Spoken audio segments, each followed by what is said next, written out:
Indo saga में आपका स्वागत है। आज हम महाभारत के पौराणिक युद्ध दृश्यों में उतरेंगे, जहां कर्ण और अर्जुन जैसे भयंकर योद्धा सम्मान और नियति की लड़ाई में भिड़ते हैं। देखते रहिए, क्योंकि हम रणनीति, बहादुरी और प्रतिद्वंद्विता की मनोरंजक कहानी को उजागर करते हैं, जिसने आकार दिया महान युद्ध के दौरान। आइए यात्रा शुरू करें।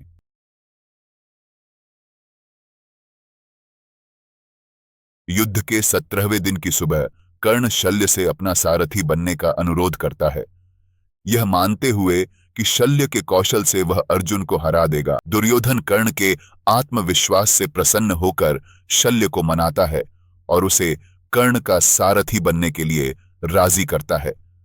शल्य अपमानित महसूस करते हुए भी अंततः कर्ण का सारथी बनने के लिए इस शर्त पर सहमत होते हैं कि वह युद्ध के दौरान खुलकर बात कर सकेगा, जिसे कर्ण और दुर्योधन दोनों स्वीकार करते हैं। शल्य चेतावनी देते हैं कि अगर कर्ण अर्जुन को मारता है तो कृष्ण हथियार उठा सकते हैं, जिससे सेना का विनाश हो सकता है। कर्ण शल्य का धन्यवाद करता है और शल्य उसे आश्वस्त करते हैं कि वह इंद्र के सारथी मातली की तरह कुशलता से रथ चलाएंगे। दुर्योधन आत्मविश्वास से भरे घोषणा करते हैं कि शल्य कर्ण के सारथी के रूप में पांडवों को हराने में मदद करेंगे और शल्य की तुलना इंद्र के सारथी मातली से करते हैं। शल्य सहमत होकर कर्ण के रथ को तैयार करते हैं और उसे विजय का आशीर्वाद देते हैं। कर्ण सूर्य और अग्नि की पूजा करके रथ पर चढ़ते हैं। शल्य को रथ आगे बढ़ाने का आदेश देते हुए पांडवों को हराने का वादा करते हैं। दुर्योधन कर्ण को अर्जुन, भीम, युधिष्ठिर, नकुल और सहदेव को हराने के लिए प्रेरित करता है। शल्य कर्ण को पांडवों की ताकत न आंकने की चेतावनी देते हैं, लेकिन कर्ण दृढ़ता से युद्ध के लिए आगे बढ़ने का आदेश देता है। कौरव सेना कर्ण के उत्साह पर खुश होती है, लेकिन अशुभ संकेतों को नजरअंदाज कर देती है। कर्ण, भीष्म और द्रोण की मृत्यु से प्रेरित होकर अर्जुन को हराने का दृढ़ संकल्प करता है या खुद यमलोक जाने के लिए तैयार रहता है। शल्य कर्ण को अर्जुन के बेजोड़ कारनामों की याद दिलाते हुए उसे चेतावनी देते हैं कि वह अर्जुन के हाथों मरेगा। कर्ण क्रोध में जवाब देता है कि अगर अर्जुन उसे मारता है तभी शल्य की बात सही होगी। कर्ण अर्जुन को ढूंढने के लिए उत्सुक, उसकी ओर इशारा करने वाले को धन, रत्न, रथ, हाथी, घोड़े और सुंदर युवतियों जैसे शानदार इनाम देने का वादा करता है। कर्ण के उत्साह से दुर्योधन और उसके सैनिकों में खुशी और आत्मविश्वास भर जाता है। हालांकि शल्य कर्ण की इन घोषणाओं का मजाक उड़ाते हुए उसकी तुलना कुबेर से करते हैं और उसे सियार जैसा बताते हैं, जो शेरों का शिकार करने की कोशिश कर रहा है। शल्य कर्ण को सलाह देते हैं कि वह अर्जुन का सामना करने के बजाय अन्य योद्धाओं के समर्थन से लड़े, क्योंकि अर्जुन एक शक्तिशाली योद्धा है। शल्य ने कर्ण के घमंड का उपहास करते हुए उसकी तुलना कमजोर जानवरों से की, जैसे कि शेर से भिड़ने वाला सियार और हाथी से मुकाबला करने वाला खरगोश। उन्होंने चेतावनी दी कि अर्जुन का सामना करना कर्ण के लिए विनाशकारी होगा। शल्य ने कर्ण को अर्जुन के शक्तिशाली गांडीव की गर्जना से सावधान रहने को कहा और चेतावनी दी कि उसकी अहंकारी मानसिकता उसे बर्बादी की ओर ले जाएगी, जैसे जंगल के असली राजा से सियार का सामना। कर्ण शल्य के तानों से क्रोधित होकर अर्जुन और कृष्ण की शक्ति को स्वीकारते हुए अपने अस्त्रों पर भरोसा जताता है, जिसे वह सिर्फ उनके खिलाफ इस्तेमाल करेगा। वह शल्य और मद्रकों को भ्रष्ट बताकर उनकी निंदा करता है और युद्ध में मरने को अपना क्षत्रिय धर्म मानता है। दुर्योधन के प्रति वफादारी जताते हुए कर्ण शल्य को चेतावनी देता है कि वह अनादरपूर्वक बात न करे, वरना उसे मार देगा। कर्ण संकल्प लेता है कि दिन के अंत तक या तो वह अर्जुन और कृष्ण को मार देगा या वे उसे। शल्य ने कर्ण को उसकी असफलताओं और अर्जुन कृष्ण की अजेयता की याद दिलाकर उसके अहंकार पर चोट की और कर्ण से विनम्रता अपनाने की सलाह दी। परशुराम के श्राप से भयभीत होने के बावजूद कर्ण दावा करता है कि उसने अपना महान अस्त्र पुनः प्राप्त कर लिया है और अर्जुन का सामना पर्वत की तरह दृढ़ता से करेगा। शल्य को चेतावनी देते हुए कर्ण कहता है कि वह किसी से नहीं डरता। शल्य के कठोर शब्दों के बावजूद कर्ण वफादारी को सर्वोच्च मानते हुए उसे जीवित रहने देता है। सूर्योदय के बाद कुरुक्षेत्र के मैदान पर कौरवों और पांडवों के बीच युद्ध शुरू हुआ। कर्ण धृष्टद्युम्न की युद्ध संरचना के जवाब में अपने सैनिकों को संगठित कर जोरदार हमला करता है और युधिष्ठिर पर बाणों की बौछार करता है। कृपा, मगध और कृतवर्मन दाहिनी ओर की रक्षा करते हैं, जबकि शकुनी, उलूक और गांधार घुड़सवार सेना बाईं ओर की रक्षा करती है। कौरव सेना के बाईं ओर दुर्योधन के पुत्र और संशप्तक अर्जुन और कृष्ण से लड़ने की तैयारी करते हैं, जबकि कर्ण और उसके योद्धा उनका सामना करते हैं। कर्ण अपने चमकते कवच में केंद्र में अग्रसर होता है। दुशासन हाथी पर सवार होकर आगे बढ़ता है और दुर्योधन अपने भाइयों और सहयोगियों द्वारा संरक्षित रहता है। अश्वत्थामा और अन्य रथ योद्धा हाथियों के साथ एक दुर्जेय शक्ति का निर्माण करते हैं। कर्ण की संरचना देखकर युधिष्ठिर अर्जुन से सेना को संभालने का आग्रह करते हैं। अर्जुन प्रमुख योद्धाओं को निशाना बनाने की कसम खाता है। युद्ध की जिम्मेदारियां बंटती हैं। अर्जुन कर्ण से, भीम दुर्योधन से, नकुल वृषसेन से, सहदेव शकुनी से, शैतानिका दुशासन से और सत्यकी कृतवर्मन से मुकाबला करेंगे। अर्जुन कृष्ण को सारथी बनाकर दिव्य रथ पर आगे बढ़ते हैं। अर्जुन के युद्ध में प्रवेश करते ही शल्य कर्ण को चेतावनी देते हैं कि अर्जुन और कृष्ण का भयानक दृष्टिकोण कौरव सैनिकों में भय फैला रहा है। धूल के बादल, कांपती पृथ्वी और जंगली जानवरों की चीखें बड़े रक्तपात की भविष्यवाणी करती हैं। अर्जुन का रथ कपिध्वज और गांडीव धनुष की टंकार से कौरवों में अराजकता फैला देता है। शल्य कर्ण को अर्जुन की अजेयता को स्वीकारने की सलाह देते हैं, यह कहते हुए कि उसे हराना देवताओं और असुरों के लिए भी असंभव है।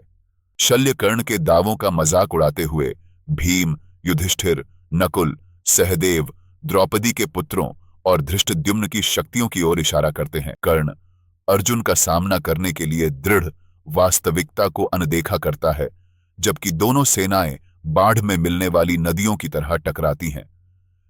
जब दोनों सेनाएं आपस में भिड़ी तो अर्जुन ने संशप्तकों का सामना किया, जबकि कर्ण ने पांडवों पर हमला किया।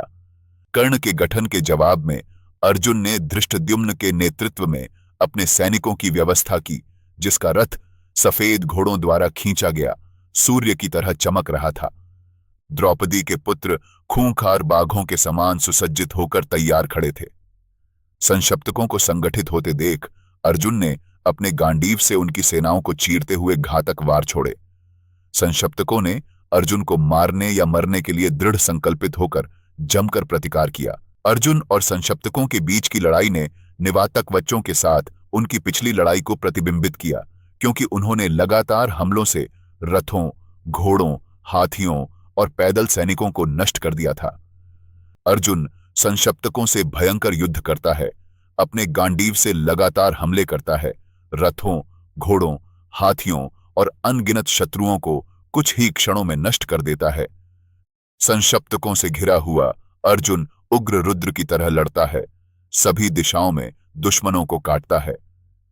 इस बीच कृपा, कृतवर्मन, शकुनी और अन्य कुरु योद्धाओं के खिलाफ पांचाल, छेदी और सृंजय के बीच लड़ाई तीव्र और खूनी है, जिसमें दोनों तरफ महान वीरता है। दुर्योधन और उसके भाई कर्ण की रक्षा करते हैं, क्योंकि वह पांडवों, पांचालों, छेदियों और सात्यकी पर हमला करता है और बड़े पैमाने पर विनाश करता है। कर्ण के आक्रमण का सामना करते हुए युधिष्ठिर शांति से लड़ते हैं, हथियारों को नष्ट करते हैं और कई दुश्मनों को उनके विनाश के लिए भेजते हैं। कौरवों और सृंजयों के बीच युद्ध भयंकर है, जो देवताओं और असुरों के बीच प्राचीन युद्ध जैसा है, जिसमें पुरुषों, घोड़ों और रथों की भारी क्षति हुई है। कर्ण युद्ध की लालसा में धृष्टद्युम्न के नेतृत्व में पांडव सेना पर प्रचंड हमला करता है। पांचाल योद्धा उससे भिड़ने के लिए आगे बढ़ते हैं। शंख, नगाड़ों और योद्धाओं की चीखों से धरती कांप उठती है। कर्ण के शक्तिशाली अस्त्रों से 17 प्रभद्रक, 25 पांचाल और अनगिनत छेदी मारे जाते हैं, जिससे पांडव सेना में अराजकता फैल जाती है। कर्ण के पुत्र सुषेण, सत्यसेन और वृषसेन उसकी रक्षा करते हैं, जबकि धृष्टद्युम्न, सात्यकी, भीम और अन्य पांडव योद्धा उस पर हमला करते हैं। भीम ने सुषेण के धनुष को नष्ट कर दिया और कर्ण के पुत्र भानुसेन को मार गिराया। भीम ने कृपा और कृतवर्मन के धनुष को तोड़ते हुए दुशासन और शकुनि को घायल कर दिया।